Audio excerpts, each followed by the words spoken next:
जमीन और आसमान का अंतर है नाड़ी शोधन प्राणायाम और अनुलोम विलोम में। अधिकांश लोग दोनों को एक ही समझ लेते हैं। एक प्राणायाम है और एक सामान्य क्रिया है। प्राणायाम कब बनता है ये भी जानेंगे आज की इस वीडियो में, और सामान्य क्रिया क्या होती है ये भी जानेंगे इसी वीडियो के माध्यम से। नाड़ी शोधन, अधिकांश लोगों को तो ये भी मालूम नहीं होता है कि नाड़ी होती क्या है, मतलब नसों को ही नाड़ियाँ समझ बैठते हैं। तो सारी चीज़ें क्लियर करते हैं आज की इस वीडियो में।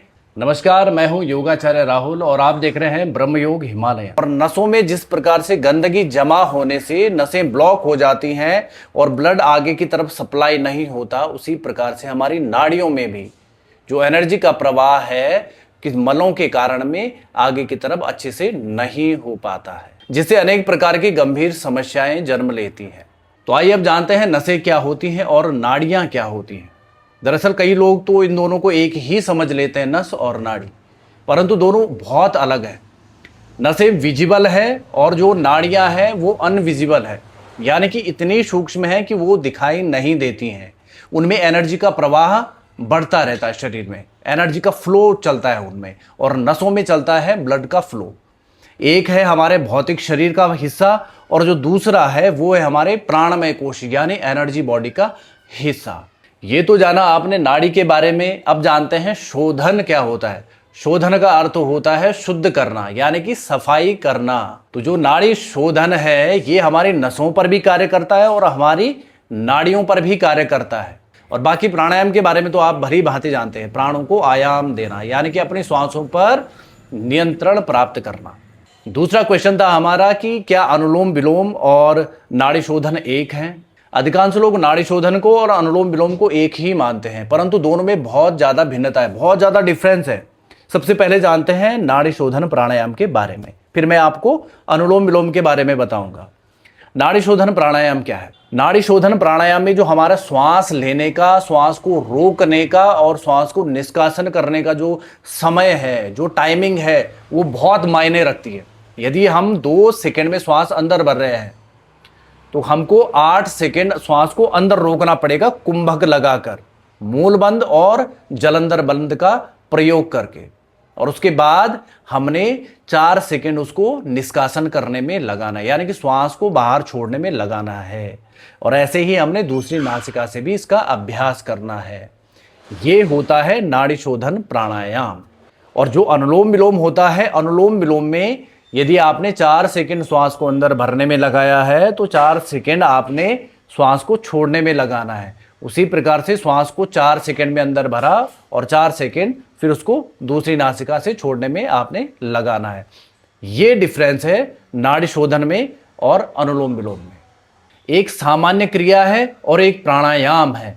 प्राणायाम कब बनता है? जब हम उसमें कुंभक लगाते हैं, जब बंधों का प्रयोग करते हैं, तो वह प्राणायाम बनता है, क्योंकि हम आयाम दे रहे हैं, उसको ठहराव दे रहे हैं।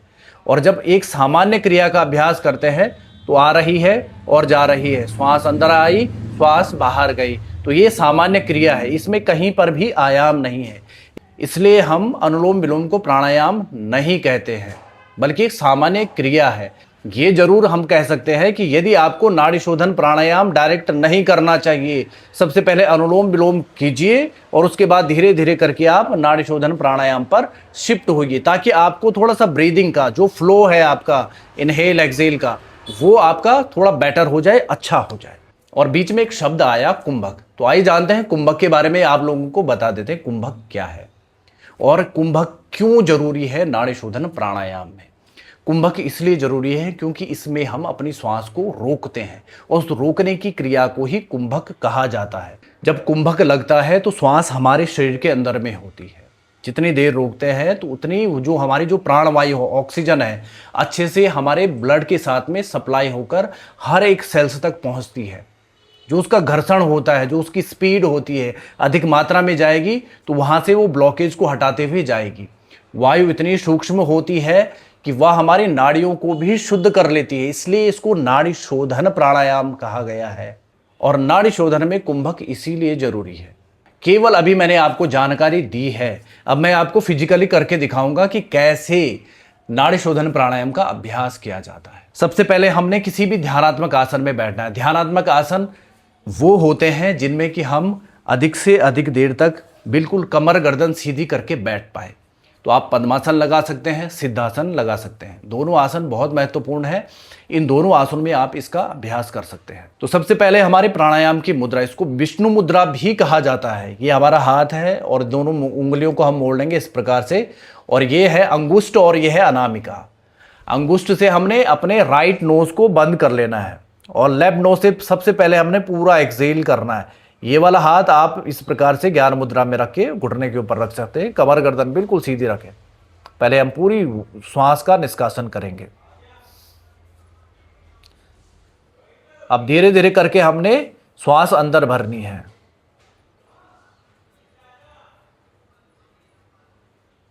नाक बंद कर लेंगे और कुंभक लगा लेंगे। कुंभक का अर्थ है हमने श्वास को अंदर रोका, मूल बंद लगाया, एनस का संकुचन किया, यहां से गले का संकुचन कर लेंगे।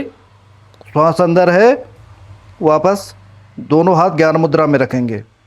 कम से कम 16 सेकेंड में इसमें रोकूंगा।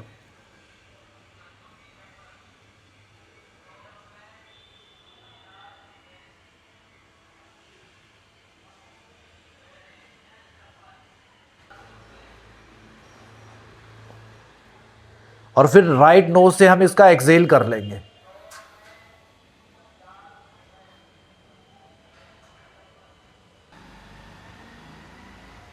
मैंने 4 सेकंड श्वास अंदर भरने में लगाया, उसके बाद मैंने कुंभक लगाया, मूल बंद लगाया, जलंधर बंद लगाया, और उसके बाद में कम से कम 16 सेकंड मैंने इसमें रोका।